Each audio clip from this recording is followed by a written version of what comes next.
Tom. And I'm Molly. Welcome to Forensic Gameology, hosted by ForensicGameology.com. Reviews for science. In 7 minutes or less. Soulfall, and in the most visually inaccessible move of all time, the same color font on the same color background. For that we have Soulfall from the rulebook. Soulfall is an area control game, it's a hand management game, and it's an engine building game. You need to get the most points. To do so, you put out your nomad tokens on the board, you put out your outpost tokens on the board, you devote to certain lords, and then you get a bunch of these shard tokens. Now, the exact equation is your final score is the sum of your nomad markers plus your devotion cards, multiplied by the sum of your outposts plus your shards. So, like, a little complex, right? But let's just jump into simplicity versus complexity. This game is going to be simple to play. You have 3 actions you can take on your turn. All the actions you can take are detailed here. And every time you take one on each of these cards, it has the same thing. Every time you take an action, you pass the card on to the next player.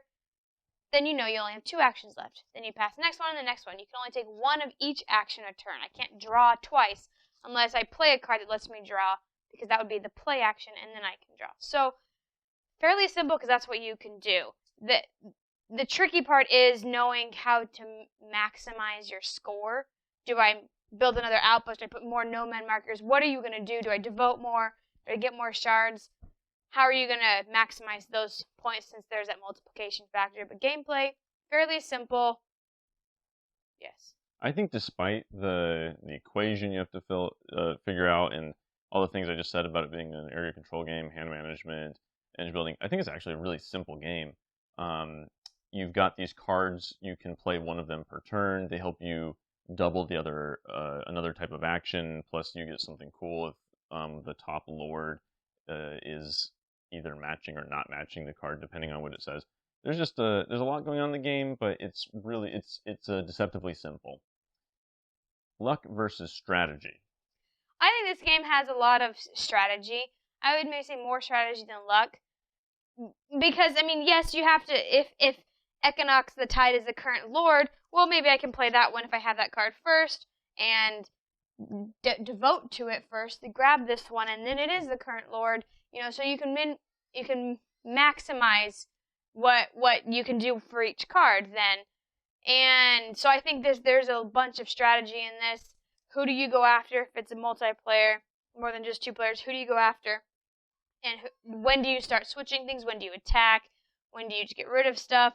I think there's a healthy amount of strategy. There is some luck in, do I get 2 of the cards, or do I get the lord that I really want to devote to? There is some luck. The strategy is playing what you're dealt. Like Molly said, do you get 2 of the same lord cards? Do you get somebody that's not a lord at all and you can't devote that turn?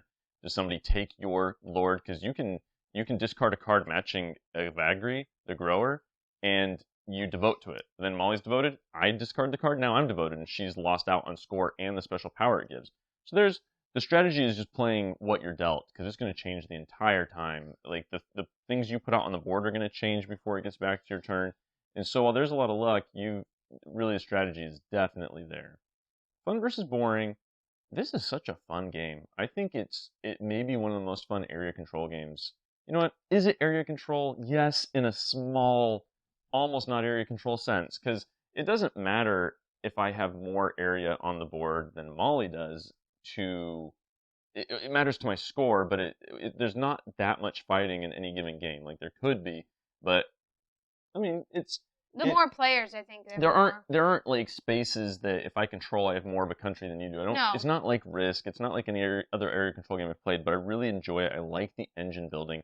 I like trying to maximize my utility with the equation that everyone has to have in mind at all times, but it's going to be different for everybody because of the cards they've been dealt in their hands and what they're going to do with it. Super fun in that regard. Yeah, I enjoy. So I have 2. And now these names are crazy for me to say. A Brisk? Okay, a Brisk. I have 2 a Brisk cards, so that's easy enough. Brisk? Yeah, I have 2 That was the of them. crazy. I was playing with you. That's the crazy to say one. No, but some of them are. This one is crazier. I can't spell. Zsrizer. Zrizzer. Zrizzer or Srizzer? Like, do you say Z or is Gin S. Jinx. Some of them are hard, some of them aren't. Okay, that's besides the point. Thank you, Tom. A brisk.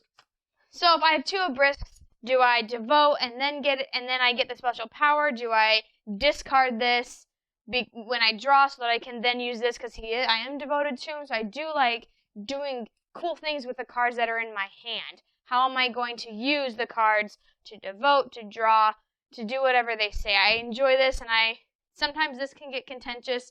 There is some battling going on here, but like Tom said, one space isn't better than another, but having your specific things out is. You want numbers on the board. And so it does get contentious, and that's fun. The more players it is, the crazier contention, because there's just more to fight.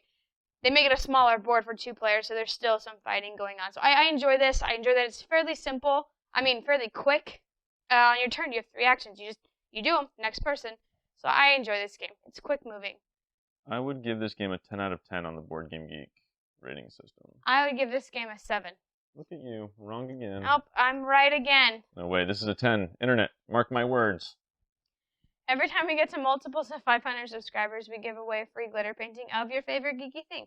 So make sure to subscribe now. It could be you that wins. Soulfall. We've presented the evidence. You be the judge.